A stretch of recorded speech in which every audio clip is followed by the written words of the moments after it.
Hello, everyone. I'm Jenny from Into English Podcast. Welcome back to our new episode. Have you ever felt tired, even when nothing is really wrong? Not physically tired, but mentally. Like your mind is always holding something, even when you're not doing anything. You wake up, and before your day even begins, your attention is already somewhere else. Messages, notifications, things you need to remember, things you said you would do but haven't done yet. And it's strange because from the outside, your life might look completely fine. You have what you need, you're doing what you're supposed to do, but inside, it doesn't feel simple. It feels full. And those two words are not the same. A life can be full without feeling meaningful. More things, more plans, more things to keep up with, but not necessarily more clarity, not necessarily more peace. And maybe that's why, even when you finally have a moment to rest, your mind doesn't really stop. It just moves to the next thing. And maybe you've never really questioned it because this is just normal now. Everyone is busy.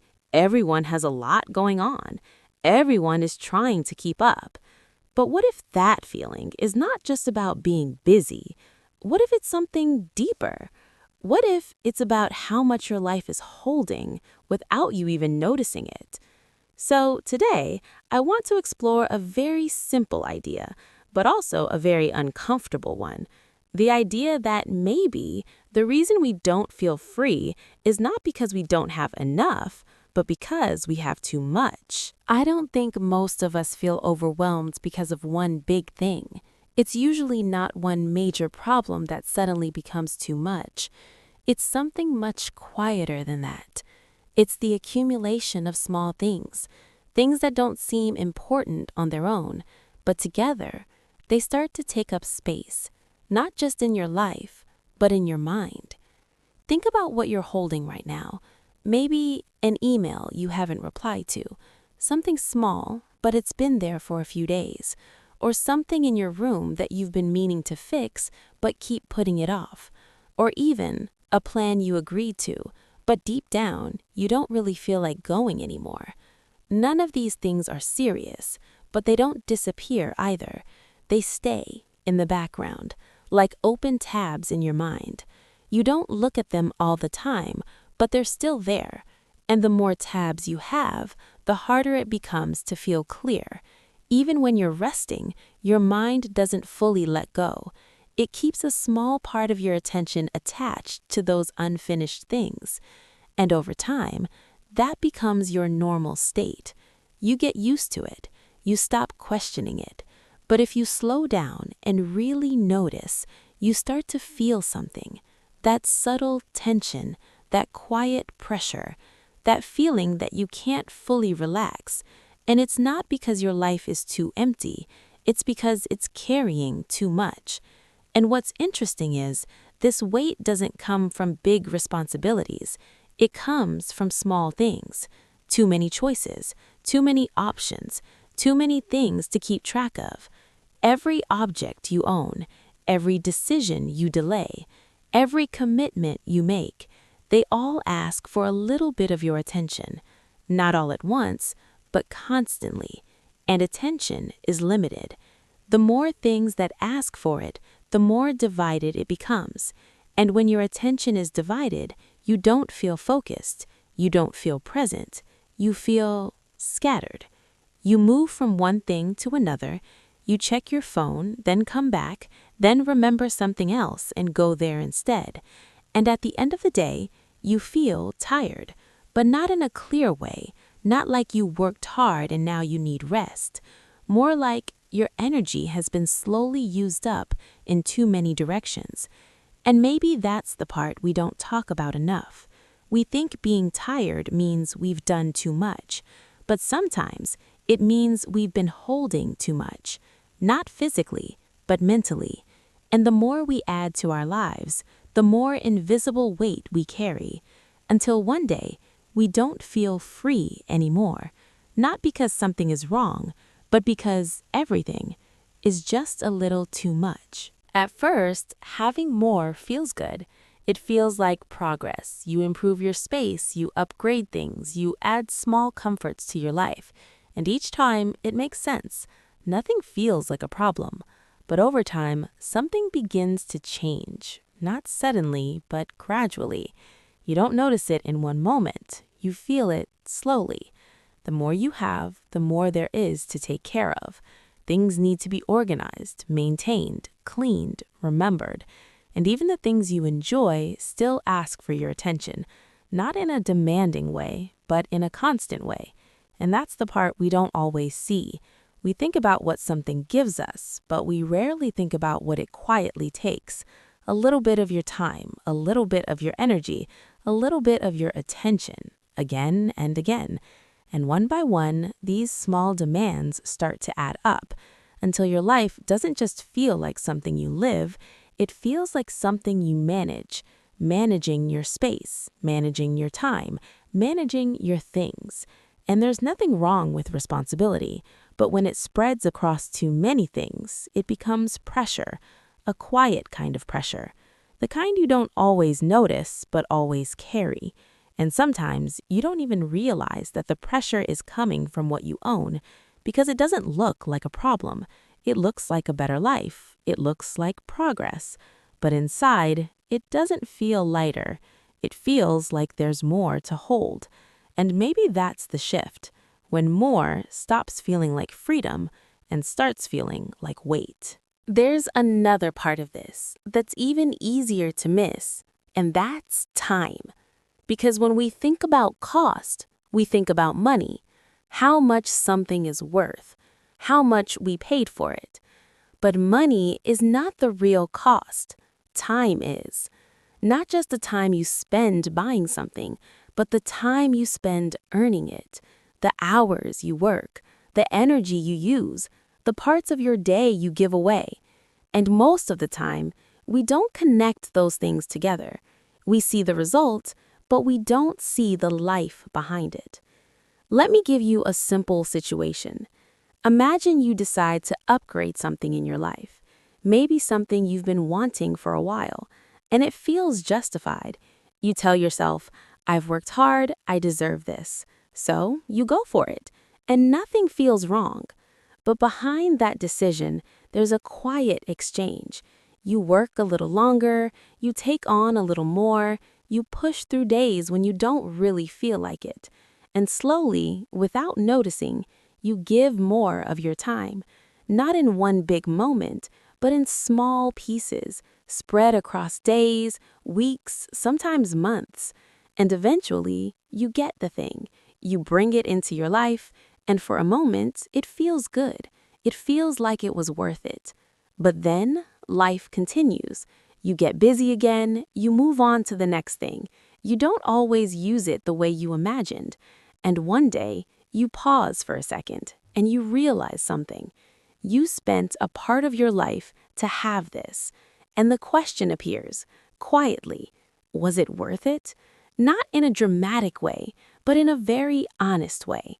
And sometimes, the answer is not as clear as you expected, because it's not just about the object. It's about what you gave up for it, the time you could have rested, the time you could have been present, the time you could have spent differently, all exchanged for something that didn't actually change how free your life feels. And that realization is uncomfortable because it changes how you see things. You stop looking at price and start looking at time. You stop asking, can I afford this? And start asking, what does this really cost me? And once you see it that way, it's hard to unsee because you begin to understand that you're not just collecting things, you're trading your life, little by little, for them. And time is not something you can earn back. Once it's gone, it's gone. So maybe the question is not how much something costs, but how much of your life you're willing to give for it. At this point, you might start to see something, that having more doesn't always make life feel better, that it can take more than it gives, and yet we still keep going. We still want more. We still add more. We still look for the next thing. And I don't think it's because we don't understand. I think it's because of something deeper. Because most of the time, we're not really chasing things. We're chasing a feeling. The feeling that something will finally be enough. That once we reach a certain point, we'll feel more settled, more complete, more in control. And that feeling is very convincing. Because for a short moment, it works. You get something new, and it feels good. It feels like progress, like you're moving forward. But then something quiet happens. You get used to it. What once felt new becomes normal. And once it becomes normal, it stops giving you the same feeling. So you look for something else, something better, something more. And without realizing it, you enter a cycle. You're always moving, but never really arriving. And this cycle doesn't feel like a problem because it looks like growth. It looks like you're improving your life, and everyone around you is doing the same thing, so it feels natural. But if you slow down and look at it honestly, you start to notice something. A lot of your decisions are not coming from what you truly need. They're coming from something else. Comparison, seeing what others have, seeing how others live, and without thinking too much, you start to adjust your own life. Not because you chose it, but because it feels like that's what you're supposed to do. And that's a very subtle shift, because it doesn't feel like pressure. It feels like direction, like you're just following the path. But the problem is, if you never question that path, you might end up somewhere that doesn't actually feel like yours. And stopping feels uncomfortable, because stopping means you're not moving the way everyone else is moving. It feels like falling behind, even if you don't know exactly behind what. And maybe that's why simplicity feels difficult, not because it's hard to do, but because it goes against what we've been taught to value. There's a point where your life doesn't feel empty, but it doesn't feel enjoyable either. And it's hard to explain, because on the surface, everything looks fine. You have options, you have access, you have things to do, but somehow it doesn't feel satisfying. Let me give you something very simple. You sit down to relax. You open something to watch, and suddenly you're not watching anything. You're choosing, scrolling, comparing, looking for something better. And after a while, you feel tired, not because you did something difficult, but because your mind has been making too many small decisions. Or maybe you finally have some free time. No work, no urgent tasks, but instead of feeling relaxed, your mind keeps moving, thinking about what to do next, what you might be missing, what you should be doing instead. And even in a moment that's supposed to feel light, you don't fully arrive, because something is always pulling your attention away. And that's the part we don't always notice. It's not that we have too little, it's that we have too much competing for our attention. Too many options, too many inputs, too many things asking to be chosen. And when everything is available, your mind doesn't settle. It keeps scanning, looking for something better, something more interesting, something more worth your time. And in that process, you miss what's already there, because your attention is always moving forward, never fully landing. And over time, that creates a strange feeling. You're always occupied, but rarely present. And those two things are not the same. You can be busy without really experiencing anything. You can be doing something without actually being there. And when that becomes your normal, life starts to feel full, but not meaningful. Full of activity, full of options, full of things to manage, but not full in a way that feels real. And maybe that's one of the biggest costs we don't talk about. Not that we don't have enough, but that we can't fully experience what we already have, because there's always something else pulling us away. And when that happens, life doesn't feel empty, but it doesn't feel free either. So what happens when you begin to remove some of that weight? Not everything, just a little.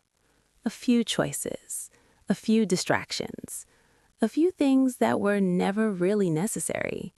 At first, it might feel strange because you're used to having more options, more things to fill your time, more noise in the background. And when that noise becomes quieter, there's a moment of discomfort, like something is missing. But if you stay with it, something begins to shift. Your mind doesn't jump as quickly. It doesn't move from one thing to another without stopping. You stay a little longer with what's in front of you, and that changes how things feel.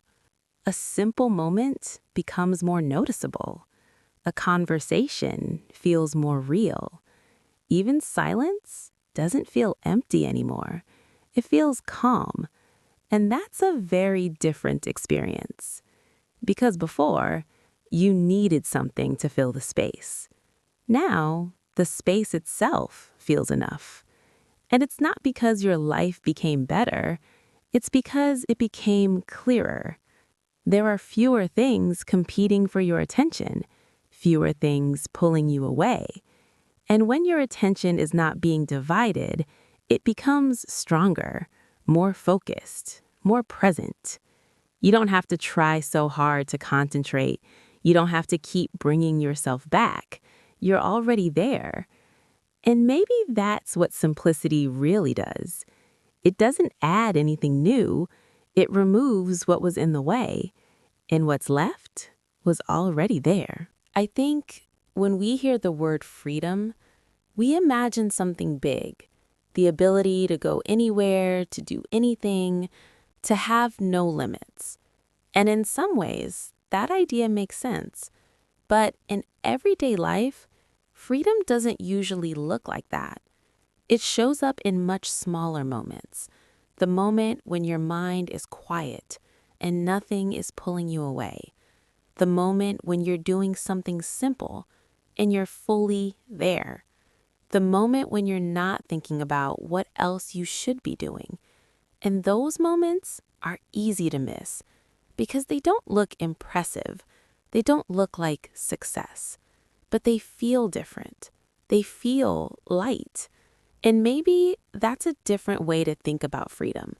Not as something you gain, but as something you stop losing. Because every time your attention is pulled away, you lose a little bit of it. Every time you feel the need to check, to compare, to react, you move a little further from that sense of ease. And over time, that becomes your normal. So when you begin to simplify, you're not creating freedom from nothing. You're recovering it, little by little. You're removing the things that quietly take it away, the unnecessary choices, the constant noise, the pressure to keep up. And what's left is not empty, it's clear. And in that clarity, something changes. You don't feel like you need more. You don't feel like something is missing. You just feel enough. And when you feel enough, you stop chasing. You stop comparing. You stop trying to keep up with something that was never really yours.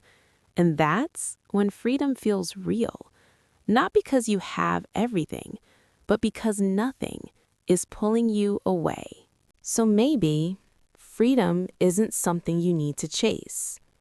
Maybe it's not somewhere far away. Not something you reach after you have enough or achieve enough. Maybe it's something much closer than that. Something quieter. Something you don't build, but uncover. Because when you start removing what you don't really need, something begins to open up. More space, more clarity, more ease. And you start to notice that not everything needs your attention. Not everything needs to be carried. Not everything needs to be part of your life. And in that realization, there's a kind of calm, a kind of lightness that doesn't come from having more, but from needing less. So maybe the question is not what else you should add, but what you're ready to let go of. Just a little, just enough to feel the difference. Thank you so much for listening. If you enjoy learning English through real conversations, don't forget to like, subscribe, and turn on notifications so you never miss a new episode. And I'll see you in the next one.